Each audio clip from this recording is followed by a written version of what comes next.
les ministres, chers collègues, Sous l'impulsion du couple franco-allemand, l'Union européenne a accepté un plan de relance exceptionnel de l'économie de 750 milliards d'euros en empruntant sur une période de 30 ans. Or, pour rembourser ce prêt à partir de 2027, Bruxelles a déjà annoncé qu'il faudrait probablement recourir à de nouvelles taxes à l'échelle européenne. Les ménages ne devraient pas être concernés, mais les entreprises, avec possiblement un mécanisme de compensation carbone aux frontières. Messieurs les ministres, pouvez-vous nous en dire plus et quelle est votre position concernant une telle possible évolution fiscale? Je vous remercie. Herr Minister Scholz. Monsieur le ministre Scholz.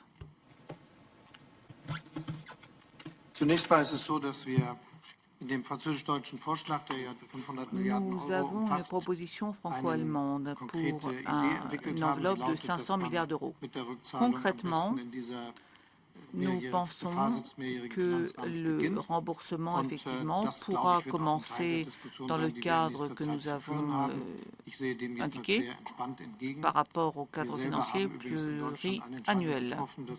En Allemagne, nous avons pris une décision. Tout ce qui est prêt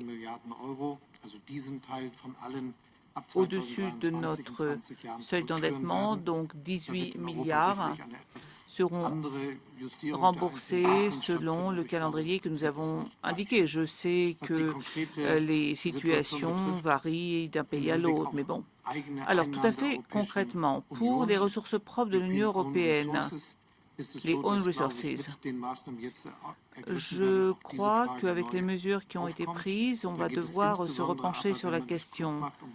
Mais il y a des sources de recettes qui sont encore inexploitées. Je pense notamment aux émissions du trafic aérien, du transport maritime. Je pense également à des taxes CO2 éventuellement transfrontalières. Mais tout ça, c'est très compliqué. Alors très franchement, je ne pense pas que c'est un projet qui pourra aboutir d'ici 2 ans, dans la mesure où c'est vraiment quelque chose qui touche au droit international, au droit fiscal, et c'est très compliqué. Mais bon, ça n'est pas pour ça qu'on ne doit pas s'y appliquer, parce que pour moi, ça me paraît raisonnable.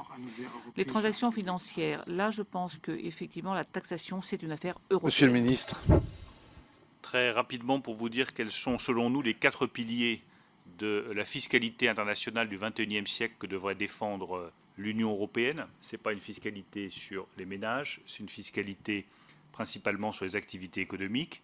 Une taxation sur les activités digitales pour taxer les entreprises qui ont le plus bénéficié de la crise, les entreprises du numérique.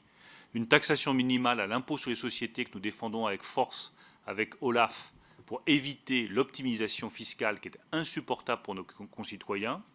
Une taxation aux frontières de l'Union européenne, taxation carbone, pour éviter que des produits importés viennent augmenter les émissions de CO2 sur nos frontières. Et, comme l'a dit Olaf, une taxation sur les transactions financières qui nous paraît juste et nécessaire. C'est pour nous les 4 piliers de la taxation internationale du XXIe siècle que nous devons porter.